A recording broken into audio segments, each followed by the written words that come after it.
Hey guys, welcome back to another YouTube video. In this video, we are going to learn about date time module. So whenever you have to work with the dates and times, that time you can use date time module.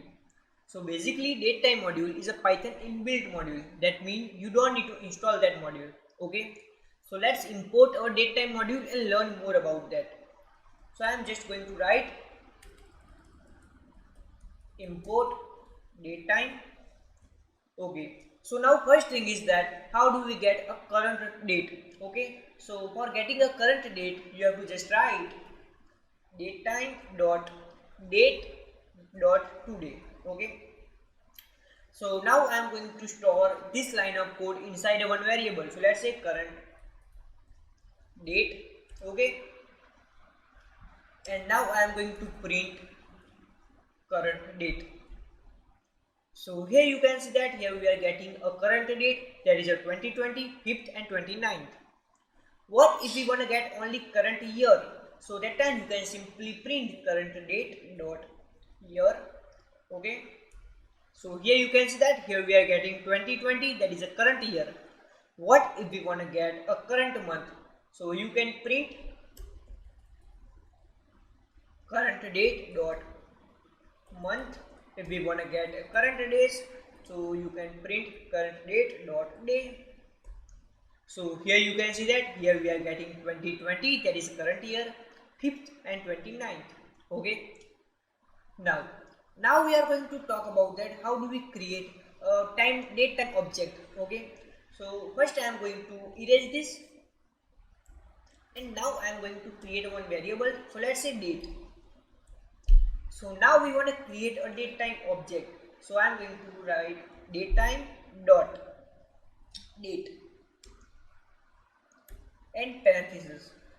Inside that parenthesis, I am going to pass any integer value or any year. Okay, so let's say I want to pass any integer year. So let's say 2016, 6th and 7th.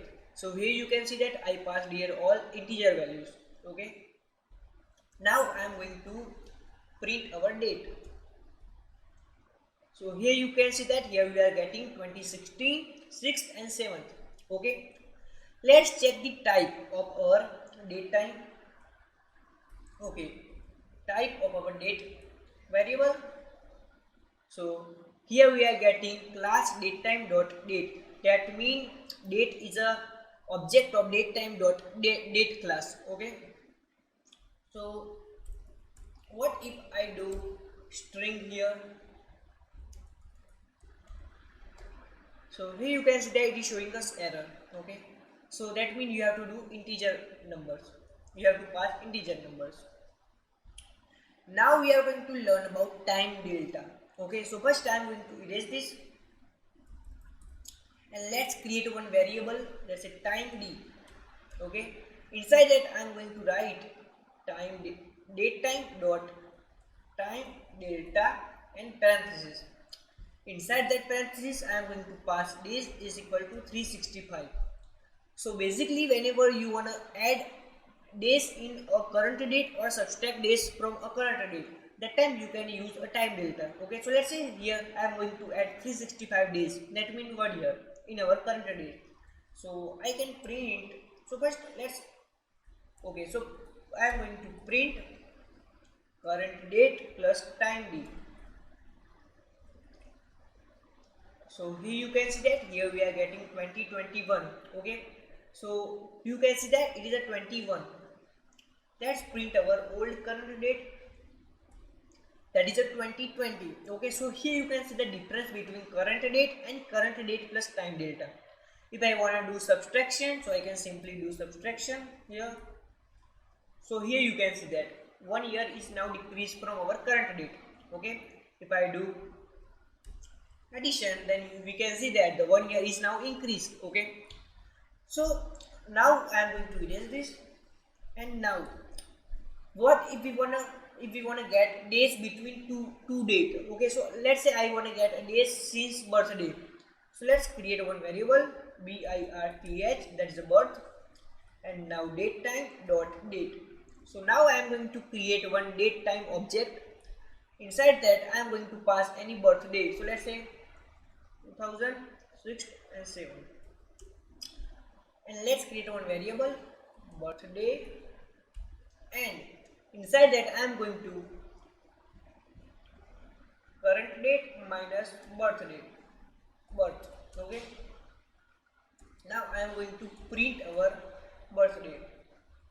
So here you can see that we wanna get a difference between two dates, so that's why I have to subtract a birth date from the current date. Okay, so now here you can see that here we are getting total days between two dates, so that is a current date minus birth date. So here we are getting a total days. Okay, so if I print here birthday dot days, so here I am getting only days. Okay, so here we talk about how do we get a current date. We also talk about time delta, and we also talk about that how do we get a days between two dates. Okay, now we are going to talk about time. So how do we get a current time with help of date time module? So I am going to erase all of these things. Now I want to get a current time. So let's create a one variable current time, and inside that I am going to write date time dot date time. Okay, date time dot today. Okay, so whenever you write this line, there is a date time dot today. That time it will show you a date and a time. Okay, so let's print a current time. So here you can see that here we are getting 2020 5th 29, that is our today's date, and here we are getting time. Okay, what if we want to get only time? So you can simply print current time dot hour. So here you can see that here we are getting 9 o'clock. So let's say if we want to get a current time dot minute and current time dot second.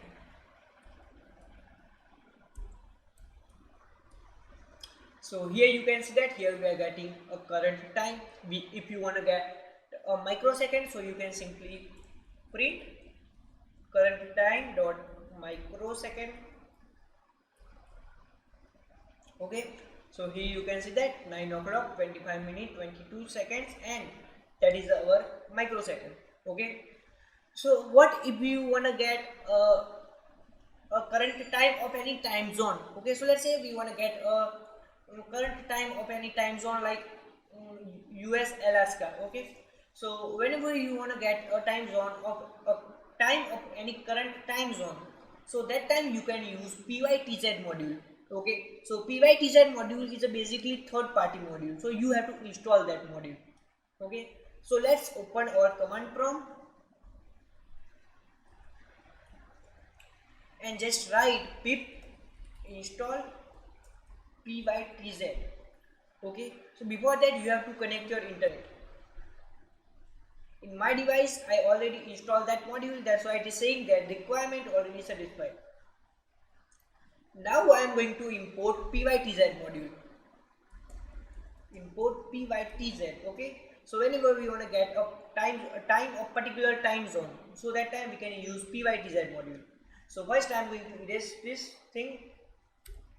Okay, so how do we know that which time zones are available in PYTZ module? So we can simply use for loop. So let's say for time zone in PYTZ dot all time zone, and inside that I am going to print time zone. Okay, so here you can see that here we are getting all the time zone. Okay, so all the time zones are available inside PYTZ module. So let's say I am going to copy, okay, US Pacific here. Okay, US Pacific, and now I want to get a current time of that time zone US Pacific. So first I am going to comment down this,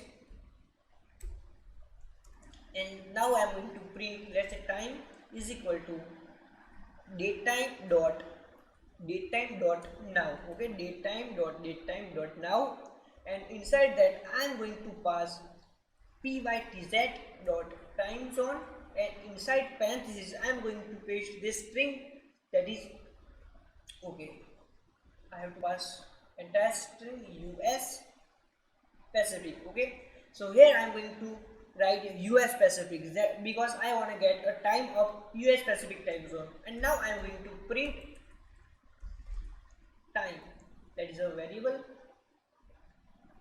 So here you can see that here we are getting a time zone, a time of a US Pacific time zone. Okay, so here you can see that 20:58 and 09.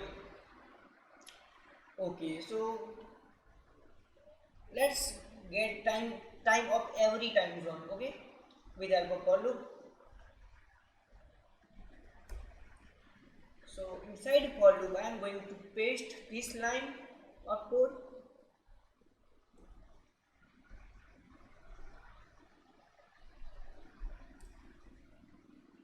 So let's erase this. Okay, so let's use f string to write f string.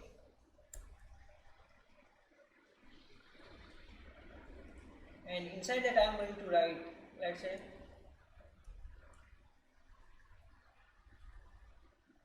time zone. Okay, time zone.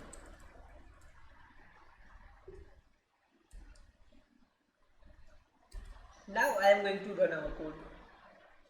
So here you can see that here we are getting time zone of each and every. Okay, so I think I made one mistake.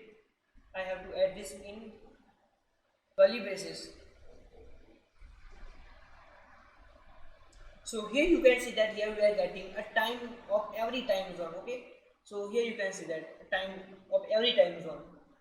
Okay, so in date time module there are lots of things, but I think that you have to learn only few things. Okay, so if you need anything you can just Google it. So guys, that's it for this video. If you have any question about date time or a PYTZ, you can just let me know in comment section below. Thanks for watching this video and don't forget to like and subscribe this video.